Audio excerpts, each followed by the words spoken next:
Perhaps the most notorious Christmas crime in history is the well-known case of JonBenet Ramsey. On the day after Christmas in 1996, Patsy and John Ramsey entered their living room in the early hours of the morning and found a ransom note in their Colorado home declaring that JonBenet had been kidnapped. The note was scrawled on a pad of paper and demanded a $118,000 ransom for the safe return of their 6-year-old daughter, as well as specific instructions for when and where the exchange should take place. The Ramseys immediately called the police, and just hours later, the girl's body was found in the family's basement. She showed signs of blunt force trauma, strangulation, and she was bound and gagged. The news would make national headlines, and all of America was demanding answers, but those answers would never come. As the case unfolded and details were released, some suspicion fell on the girl's parents, Patsy and John. The pen and paper that were used for the ransom note originated from inside the house. Also, there was something suspicious about the amount of money the kidnappers demanded: $118,000. This just happened to be the exact amount that John Ramsey had received as a bonus that year. As news of this spread, many skeptics began to claim that John and Patsy had covered up the girl's murder when Burke, JonBenet's 9-year-old brother, had killed her by accident. But the police never had enough evidence to convict. Other suspects included the family's housekeeper and even a local offender who had once told one of his friends that he had hurt a little girl. But despite many possible leads, the tragic case remains unsolved to this day.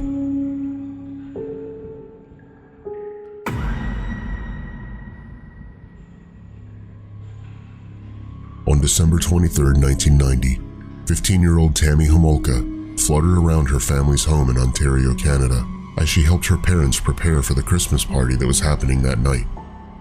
Among the party guests were to be some neighbors and relatives, a few of her parents' work friends, Tammy's older sister Carla, and Carla's boyfriend Paul. Tammy was most excited about having time with her sister. Growing up together, they'd spent countless hours talking late into the night, playing games and sharing secrets. But since Carla had recently accepted a job at their town's veterinary clinic, her free time was far less available to Tammy, and more so spent with Paul Bernardo, Carla's boyfriend of 3 years. But for the entire Homolka family, including Bernardo, this was to be a Christmas none of them would forget. That night, after the party guests had all said their goodbyes and the last of the friends and family had headed home, Carla would make a frantic call to 911, begging for someone to come and help her sister. An ambulance arrived, and young Tammy was rushed to the hospital. But when the teenager hadn't regained consciousness, she was pronounced dead, and the death was ruled the result of choking on vomit, caused by apparent alcohol poisoning. The Homolka family was devastated. Over the next few years, they would piece their lives together as best they could, recovering as much as possible from the loss of Tammy. Paul stuck by Carla's side throughout the tragic event, and she, in turn, seemed to lean on him for support, and it was clear that going through this situation together had brought them closer. Carla and Paul would marry 6 months later, in June of 1991, and for the next few years, they would live the life that, up until this point, they had only dreamed about. In January of 1993, Carla Homolka walked into a police station, covered in severe cuts and bruises along her arms, face, and legs. She proceeded to inform police that her husband, Paul, had beaten her with a flashlight, but Carla had something else to tell detectives, and the story that was told that night was, for the officers involved, almost too shocking a scenario to be believable. According to Carla, she and Paul had met in 1987 and were immediately attracted to each other, and this attraction intensified when Paul discovered that he and Carla shared the same dark and twisted fantasies, a completely new experience for the 23-year-old man. But 3 years into the relationship, Paul was getting bored and complained to Carla about the fact that he hadn't been the first man she'd been with when they met. It was then that Carla decided that she would offer her own sister, 15-year-old Tammy Homolka, to Paul as a Christmas gift that year. So, at the party in December of 1991, Carla had arrived with Paul on her arm, and in her bag was a bottle of animal anesthetics she had stolen from the veterinary clinic where she worked. Throughout the evening, Carla had been spiking Tammy's drinks, and by the time the party guests had left the house, Tammy was fully unconscious. Carla and Paul waited until the rest of the family was asleep, and then spent the next few hours brutally attacking her, taking turns holding a halothane-soaked cloth over the girl's mouth, all while videotaping the entire incident. Tammy began choking on vomit, so the couple quickly cleaned up the evidence, and it was then that Carla would call 911 and her sister would ultimately die. Since Carla and Paul weren't implicated in the murder, they went on to spend the next few years repeating the same brutality on several other unsuspecting women and girls, until that night in January 1993, when Paul had turned on Carla and struck her repeatedly with a large flashlight. Carla shared one final piece of information with the police that night. She said that Paul had told her that he was responsible for the attacks of over 30 women in the Ontario suburb of Scarborough. This bit of information immediately piqued the officers' interest, as they had been searching for this attacker for years. Police arrested both Carla Homolka and Paul Bernardo, and a DNA sample from Bernardo matched many of the unsolved Scarborough attacks they had on file. All of the women were between the ages of 15 and 21, and their stories included accounts of beatings, verbal abuse, and heinous threats meant to discourage them from talking to police. They were sure that they finally had the man responsible. Paul Bernardo was sentenced to life in prison. Due to a deal made by Carla with police, she served only 12 years for her crimes, and in 2005, she was released from prison. And believe it or not, she's now remarried and has a child of her own.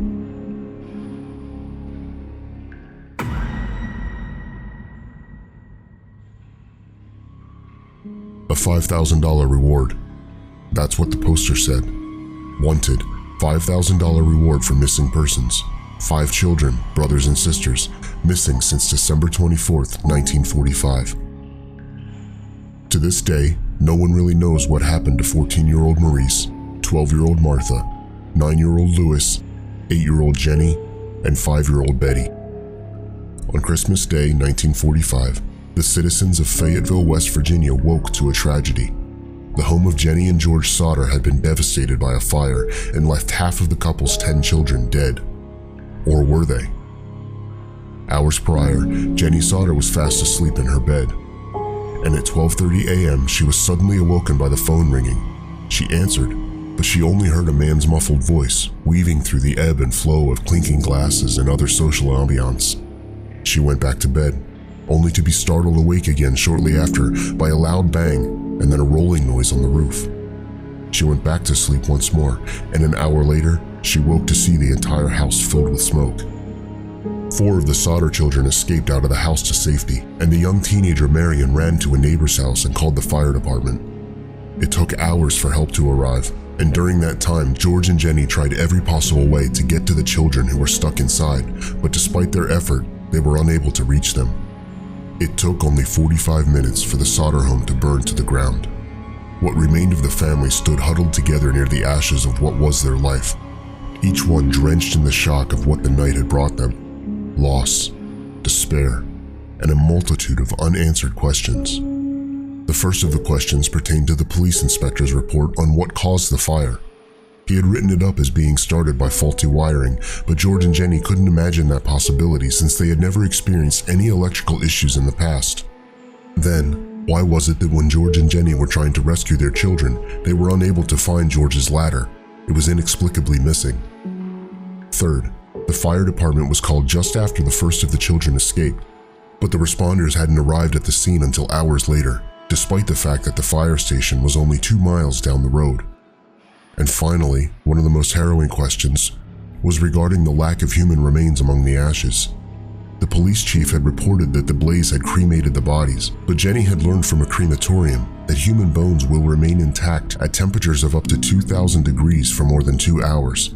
The 45 minutes that their house burned was not near enough time to erase the remains. And it was then that the reports of sightings began to surface. One report claimed that the missing Sodder children had been seen in a passing car as the house burned. Then, the morning after the fire, the owner of a truck stop nearly 50 miles away told authorities that she had seen the children in her diner eating breakfast with 2 Italian-speaking adults.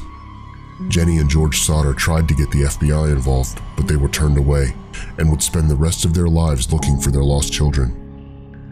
George died in 1968 and never found closure for his loss. Jenny built a fence around their home and reportedly wore only black until her death in 1989. The Sodder children were never found.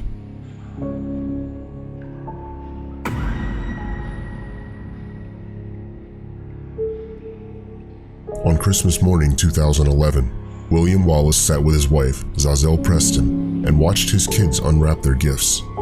He noted the smiles and the joy that spread across their faces, the sort that radiates only from those of a certain age. He tried to put his finger on a word that could describe their demeanor: innocence. Just 7 weeks before, Zazelle had birthed a newborn son into the family, and the scene that lay before William Wallace that fateful morning was the very definition of Christmas bliss. The night before, however, told a much different story. William and Zazelle had returned home to their apartment after a Christmas Eve party nearby, and not long after that, a neighbor had heard the couple arguing loud and boisterous from the adjacent apartment. The neighbor, however, had heard this very act play out countless times in the past and paid no mind to the belligerent shouting. The next morning, things were quiet, and the alcohol-induced rage seemed to have subsided. And now here they sat, the entire family, enjoying Christmas like so many other families around the world. But this was going to be the farthest thing from a normal Christmas for William Wallace and his family. What his children didn't know, as they sat surrounded by mounds of crumpled wrapping paper, was that the night before, William had beaten their mother to death, a culmination of years of domestic abuse. Then, in an attempt to fool his children, he dragged his wife's lifeless body to the living room, propped her up on the couch, and placed sunglasses over her eyes. When the children awoke, William simply told them that their mother had gotten drunk and that she'd ruined Christmas. The kids then started opening their presents, fully unaware that they were doing so right in front of their mother's corpse. It didn't take long for the kids to notice something wasn't right though, and by mid-morning, William could no longer keep up the charade. He dialed 911 and told the operator that his wife was in need of medical assistance, and when paramedics arrived, they found Zazelle still sitting on the couch, sunglasses and all. Wallace tried to lie his way out of it, claiming the woman had injured herself, but police weren't buying his story, and they soon placed him under arrest. In June of 2021, William Wallace was sentenced to a mere 15 years to life for the brutal killing of his wife. And while Christmas Day might be a bit lonely for him over the next few years, it's safe to say that a once magical holiday will never be the same for his children.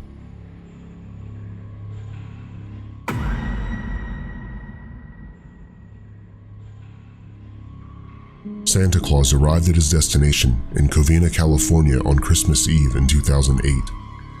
He strode the length of the sidewalk and approached the entrance of a nondescript brick home. Peeking in the windows, he saw a gathering of people he'd known for the better part of his adult life. They were family to him, and he couldn't help but feel a deep sense of satisfaction as he watched their faces, each one aglow with the joy of the Christmas season. Then Santa knocked on the door, and a few minutes later, an 8-year-old girl approached and cupped her hands around her eyes as she peeked through the glass pane of the door. Santa recognized her, a niece, and he gave her a little wave. The girl, overly excited at the sight of Santa Claus, flung the door open and shrieked with a wide grin spread across her face.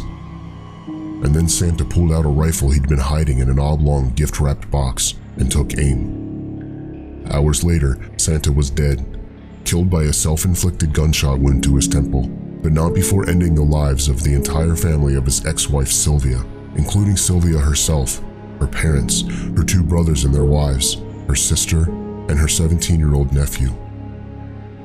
He was 45-year-old Bruce Pardo, and he'd been meticulously planning that night for the last 6 months. Shortly after his ex-wife had announced she was divorcing him, Bruce had lost his high-paying job as an electrical engineer, and because of this, his financial safety net had suddenly disappeared. The divorce affected him far more than he had let on. By all outward appearances, Bruce was easy come, easy go about the ordeal. He was cooperative with lawyers, and appeared easy to work with, even into the days leading into the finalization of the divorce. But Bruce was anything but at peace with his situation. When his wife first approached him about the divorce, Bruce began planning. He started stockpiling guns, ammunition, and a mishmash of parts and hardware that he eventually turned into a fuel-spraying device intended to release streams of flaming racing fuel into his former in-law's house. He rented getaway cars and bought a plane ticket to Illinois, and then purchased a $300 custom-made Santa suit specifically for this occasion. And then, just days after his divorce was finalized, he approached the house he'd spent so many holidays in and knocked. When Sylvia's 8-year-old niece opened the door, Bruce shot her in the face and continued through the house, firing round after round at the party guests. But Bruce's slaughter didn't go exactly as he'd planned. At some point in the massacre, his flamethrower ignited unexpectedly, and the burst of flame burned him so badly that the Santa suit he was wearing was fused to his skin. One of Sylvia's sisters, Letitia, had escaped and retreated to a neighbor's house with her 8-year-old daughter, the same girl who had first opened the door for Bruce, and had miraculously survived the bullet that was meant to kill her, as it had only grazed her face. The woman called 911 and reported she knew exactly who was attacking her family. At this point, Bruce dropped his weapons, including the flamethrower, and retreated, driving to his brother's house, where he would ultimately take his own life. Back at the house, the fuel vapors that had been leaking from his homemade flamethrower over the last few minutes had ignited, causing the house to explode, killing Sylvia's 17-year-old nephew, who had been playing video games upstairs. In all, 9 of the 25 party guests were slain. Police later found Bruce and the $17,000 cash he had strapped to his legs with saran wrap, along with his plane ticket. They also found his singed Santa suit in the front seat of his getaway car, but found that the suit was booby-trapped with a tripwire set to detonate and disperse several hundred rounds of ammunition if the suit was disturbed. The most terrifying realization is not just the intrinsic darkness of this crime, but just how far Bruce Pardo would have and could have gone with his plan had fate not turned on him and caused him to burn himself so badly. This wraps up today's submission to the Dark Omnibus. What happened to the Sodder children?